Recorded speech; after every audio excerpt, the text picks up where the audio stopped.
जो आपके 6 महीने जो है वो पूरे होने वाले हैं। आज सुरेंद्र चौधरी साहब हमें मिले, हमने कोशिश की उनसे बात करने की, लेकिन वार्तालाप इतनी हो नहीं पाई क्योंकि मुद्दे आपको पता है बहुत से हैं। लेकिन सरकार ने जो वक्त दिया था वो वक्त कहीं ना कहीं पूरा हो चुका है या होने वाला है। क्या लग रहा है आपको, कुछ हो पाएगा आपके लिए या सिर्फ आश्वासन ही चलते रहेंगे? इसके बाद मीडिया के रूबरू हो रहा हूँ। रूबरू होने का ये कारण था कि सरकार ने माना था कि 6 महीने की कमेटी बनी है उसका, और जब एक स्वाभाविक बात है, अगर आपने किसी से कोई लेन देन भी करना है, जब आप कोई मान जाता है, एक टाइम पीरियड देता है, तो फिर आपको वेट एंड वॉच करना पड़ता है। उसी संदर्भ में हम वेट एंड वॉच कर रहे थे। और दूसरा, आपके चैनल के माध्यम से ये मैं बड़े अफसोस के साथ कहूं या एक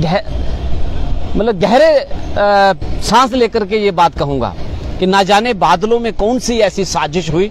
मेरा घर मिट्टी का था और मेरे घर बारिश हुई, कि अगर जम्मू कश्मीर के 61,000 परिवार कैजुअल लेबर्स की बात करते हैं, तो जब भी कभी कैजुअल लेबर्स का कहीं मुद्दा, चाहे हमने एजिटेशन के माध्यम से किया हो, चाहे हमें रिटर्न कार्रवाई के माध्यम से किया हो, कहीं ना कहीं डेली वेजर्स को लगता है कि हमारी बात जो है पीक पे पहुंची है, लास्ट सीढ़ी तक पहुंची है। तो चाहे फ्लड कश्मीर का बात हो 2014 का, वो भी फ्लड आया, चाहे 2018 की बात हो, सरकार गिर गई, या फिर 2008 मैं पीछे और लेकर के जाऊं, 2008 हो, उस समय भी यही था।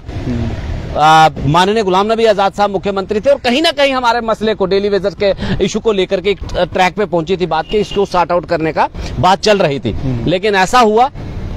इशू कोई भी बना हो, लेकिन हालात ऐसे बने, सरकार गिर गई और डेली वेजर ठंडे बस्ते में चला गया, कुएं में चला गया। ठंडे बस्ते में भी कहूंगा, कुएं में चला गया। फिर 14 में जब बात चलती है और बात बनी, लेकिन वो फ्लड आ गया, डेली वेजर फिर जाकर के खड्डे में चला गया। अब कहीं ना कहीं उम्मीद बनी थी,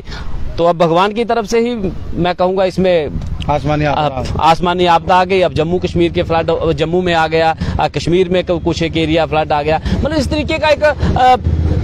मैं समझता हूं कि असमंजस की स्थिति बन जाती है कि सरकार, अब हमें भी लगता है कि अब हम इस समय अगर एजिटेशन करें तो एक बड़ी सही नहीं होता है, क्योंकि लोग मरे होते हैं, लोगों की जिंदगी के सवाल होता है, तो उसी तरफ सबका ध्यान चला जाता है। फिर उस समय हमें भी जो है वेट करना पड़ता है। और फिर जाकर के हम जब माहौल बनाते हैं, जब एक लड़ाई लड़ते हैं, और लड़ाई लड़ने के बाद सरकार तक बात प्रॉपर तरीके से पहुंचती है और सरकार डिसीजन की तरफ, हमें लगता है कि कोई ना कोई डिसीजन बनेगा। जैसे 6 महीने पूरे होने को है, बिल्कुल ये 19 तारीख को तो 6 महीने कंप्लीट हो जाएंगे। ये कमेटी की डेट निकली थी, 19 तारीख को कंप्लीट हो जाएगी, और हमें उम्मीद थी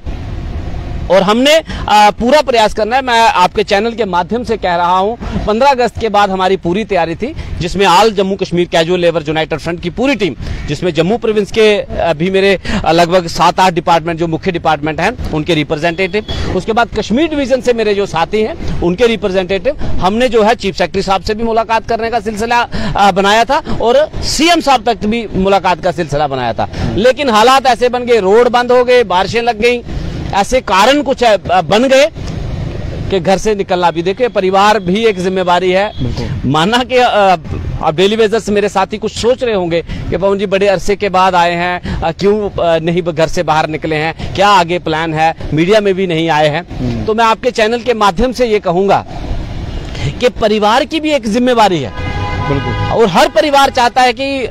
हमारे जो घर के सदस्य हैं वो सेफ रहें, वो सुरक्षित रहें। और यही ये कुछ एक कारण थे कि हालात ऐसे बने थे, हम घर से भी बाहर, मैं जम्मू भी बड़ी दिनों बाद आया हूं, और आज मैंने आते ही सबसे पहले पीएचई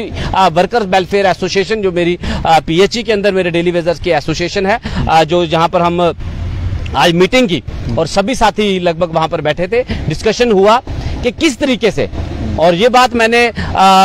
अपने साथियों के बीच रखी है कि विद इन डेज में ही हमारा पहला स्टेप ये होगा, ना हम पहले एजिटेशन की तरफ जाएंगे, ना कोई ये है कि नारेबाजी कर की जाएगी।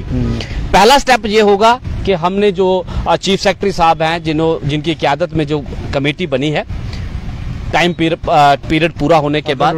हाँ, तो उनसे मुलाकात करके एक रिटर्न कार्रवाई की जाएगी कि टाइम पूरा हुआ है, क्या नीति है सरकार के पास, जो चीफ सेक्रेटरी साहब की कमेटी में क्या, किस तरीके से वो डेली वेजर को राहत देना चाहते हैं। सबसे पहला स्टेप ये होगा। हाँ, उसके बाद अगर